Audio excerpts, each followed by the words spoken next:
오늘 본문은 창세기 10장 1절에서 32절입니다. 창세기 10장 1절에서 32절, 그 중에서 6절에서 20절까지의 말씀만 교독하겠습니다. 구약 성경 창세기 10장 6절에서 12절로 페이지는 11쪽입니다. 교독하겠습니다. 함의 아들은 구스와 미스라임과 붓과 가나안이요, 구스의 아들은 스바와 하일라와 삽다와 라마와 삽드가요, 라마의 아들은 스바와 드단이며, 구스가 또 니므롯을 낳았으니 그는 세상의 첫 용사라.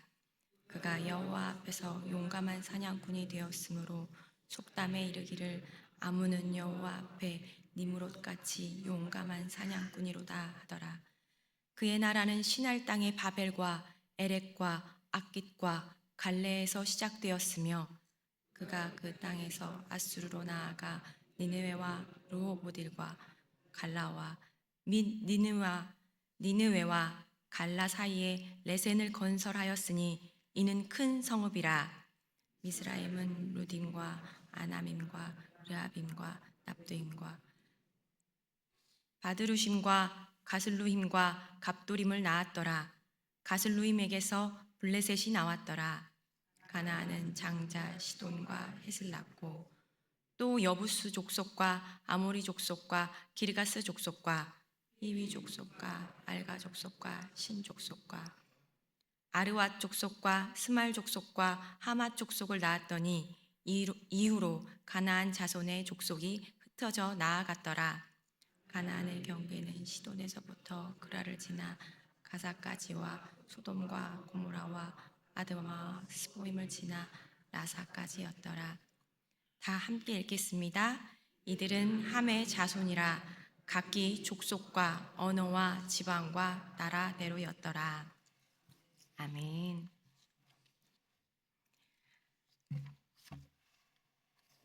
창세기 5장이 아담으로부터 노아까지 이어지는 생명의 계보를 다룬다면, 창세기 10장은 노아의 아들들로부터 인류가 다시 시작되는 열국의 계보를 보여줍니다. 이 10장의 족보에는 흥미로운 특징이 있습니다. 5장이 낳고를 반복했다면 10장의 후손들은 그 이름 자체가 곧 지명이 됩니다. 야벳의 자손들 14명, 함의 자손들 30명, 셈의 자손들 26명이 기록되어 있습니다.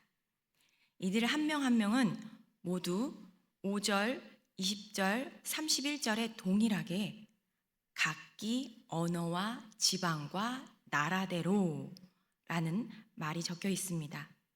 족속을 이루게 되었다고 기록하고 있습니다. 이 야벳 족속, 그리고 함의 족속, 셈의 족속들을 모두 합하면 70족속입니다. 성경에서 숫자 70은 세계 열국을 상징하는 숫자이며 하나님의 계획과 섭리를 나타내는 숫자이기도 합니다. 따라서 70족속이 나오는 것은 이 세상에 단 하나의 나라도 빠짐없이 세계 모든 나라가 다 노아의 후손이며 하나님의 섭리와 통치 가운데 있음을 나타내는 것입니다. 하나님은 모든 민족의 하나님이십니다. 비록 우상과 국가의 압제 가운데 복음이 닿지 못하는 것처럼 보일지라도 하나님께서 미치지 않는 곳은 없습니다. 저 땅에 하나님의 손길이 과연 닿을까 하는 우려가 있을지 몰라도 하나님께서는 복음을 알지 못하는 나라와 민족을 구원하시고자 하는 사랑을 멈추시지 않으시는 분입니다. 하나님의 사랑은 어느 한 곳, 한 나라에만 있는 것이 아닙니다. 하나님의 사랑은 동서남북, 사람이 있는 나라는 어디든 강물처럼 흘러가고 있습니다. 오늘 함께 읽은 6절에서 20절의 말씀은 특별히 노아에게 저주를 받은 함의 후손들인 민족들이 나타납니다. 자세히 보시면 6절의 미스라임은 이스라엘을 노예로 삼았던 이집트의 조상입니다. 10절의 바벨은 하나님께 대항한 바벨탑이 놓인 곳이며 훗날 바벨론 제국이 됩니다. 11절의 아수르는 북이스라엘을 멸망시킨 잔인한 나라이고, 니느웨는 요나가 그토록 가기 싫어했던 원수의 성읍입니다. 14절 가슬루임에게서 블레셋이 나왔고, 15절 이후에 가나안 족속들은 이스라엘의 옆구리에 가시 같았던 족속입니다. 이 족보를 읽는 순간 구약 전체에서 이스라엘을 괴롭히고 멸망시켰던 고통스러운 역사가 머릿속을 스쳐 지나갑니다. 혹시 이 족속의 이름을 듣자마자 화가 나지는 않으십니까? 그런데 이 나라들이 모두 노아의 자손이라는 사실을 알고 나니 마음이 어떠십니까? 미워할 수도 없고 사랑하기에는 조금 꺼림직하고 어떻게 생각해야 할까 싶지 않습니까? 아니면 그럼 그렇지, 조상 함을 닮아서 자손들도 하는 짓들이 좋지 않구만 싶으십니까? 이들을 향한 하나님의 마음은 어떠신지 궁금합니다. 요나서 4장 10절에서 11절 말씀을 읽어드리겠습니다. 여호와께서 이르시되 내가 수고도 아니하였고 재배도 아니하였고 하룻밤에 났다가 하룻밤에 말라버린 이 박넝쿨을 아꼈거든. 하물며 이 큰 성읍 니느웨에는 좌우를 분별하지 못하는 자가 12만여 명이요 가축도 많이 있나니 내가 어찌 아끼지 아니하겠느냐 하시니라. 하나님 아버지께서는 니느웨를 향해 내가 수고하였고 내가 길러낸 민족이라고 말씀하십니다. 분명히 그 당시에 이스라엘을 약탈하고 괴롭히고 고통스럽게 했던 민족입니다. 그 모든 처참함과 고통을 모르실 일 없는 하나님께서 그들을 향해서 좌우를 분별하지 못하는 자, 즉 하나님에 대한 지식이 없이 선과 악도 분별하지 못하는 도덕적으로 영적으로 무지한 자들이라며 아낀다고 하십니다. 나를 괴롭게 하고 나를 힘들게 하고 나를 고통스럽게 하는 그 누군가에 대해서 하나님은 아낀다고 하십니다. 여기서 좀 억울해집니다. 옳은 일을 하는 나만 사랑하셔야 하지 않을까요? 제가 하나님의 일을 하고 있잖아요.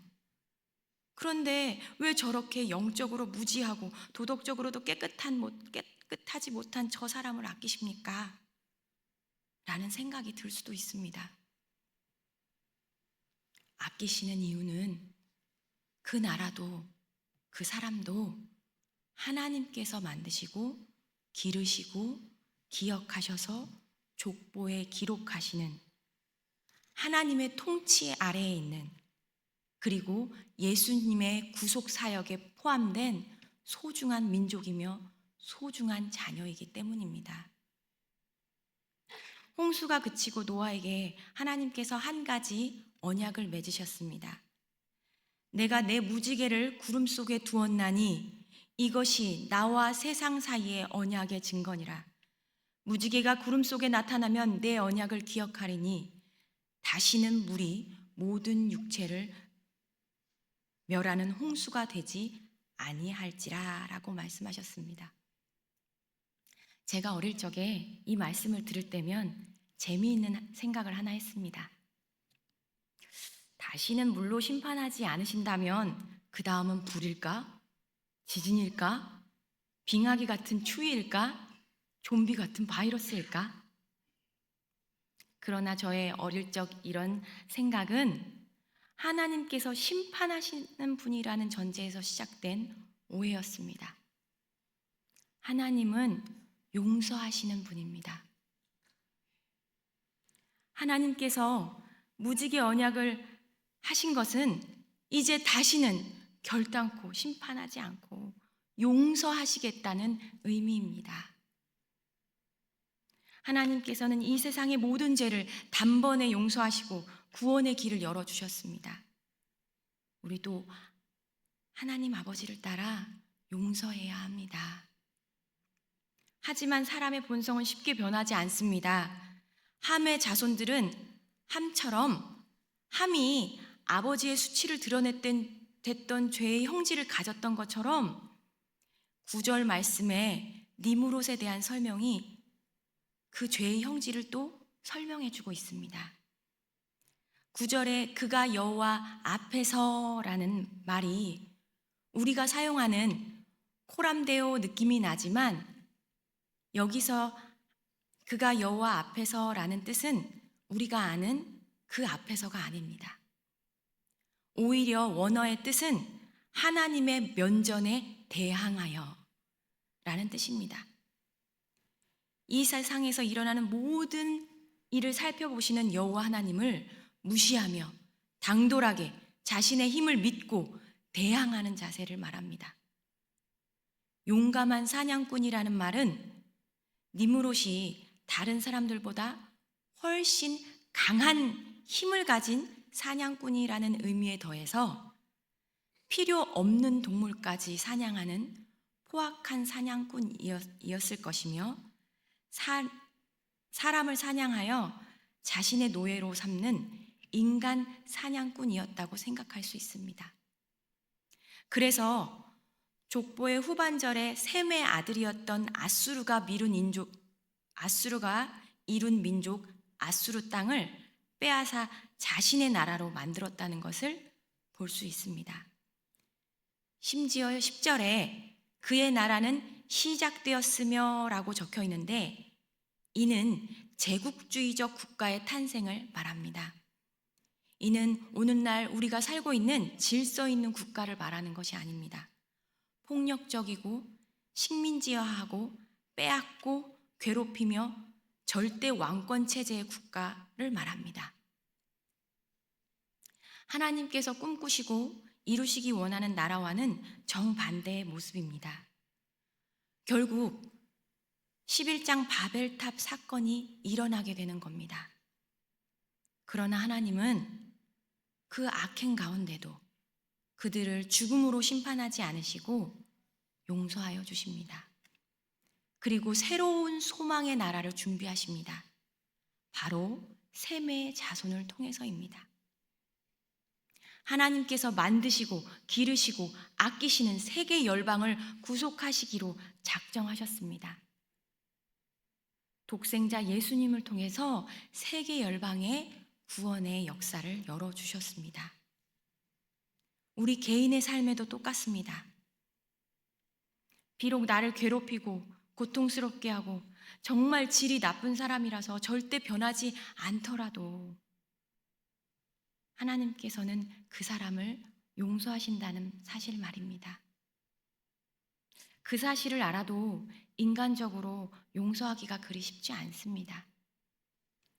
그러면 이렇게 고백해 보시는 것을 한번 제안해 드립니다. 하나님께서 그 사람을 사랑하신다는 것을 알고 있습니다. 제가 아직 그 사람을 용서할 수 없지만 그 사람도 하나님의 사랑을 받는 사람이라는 사실을 받아들이게 해주세요. 그리하여 제가 하나님의 구원의 역사에 동참하게 해주세요. 말씀을 통해 이 사실을 기억하시기 바랍니다. 하나님께서는 이 세상을 다스리시는 분입니다. 하나님께서는 이 세상을 모두 용서하신 분이십니다. 그리고 하나님께서는 세상을 이처럼 사랑하시는 분입니다. 기도하겠습니다. 세상의 주인이신 하나님 아버지, 오늘 말씀을 통해 온 세상을 향한 하나님의 깊고 깊고 넓은 사랑을 봅니다. 하나님의 사랑은 저주를 넘어선 사랑이고 깊고 넓은 국률함의 사랑입니다. 어떻게 해야 그 크신 사랑의 티끌이라도 닮아갈 수 있을지요? 내가 미워하는 사람, 나를 고통스럽게 하는 사람조차도 하나님의 족보 안에 기록되어 있고 주님이 아끼시는 생명임을 깨닫습니다. 그들을 위해 하나님 아버지 앞에 무릎 꿇고 나아가고 그들의 영혼을 위하여 기도하게 하소서. 예수 그리스도의 이름으로 기도합니다. 아멘.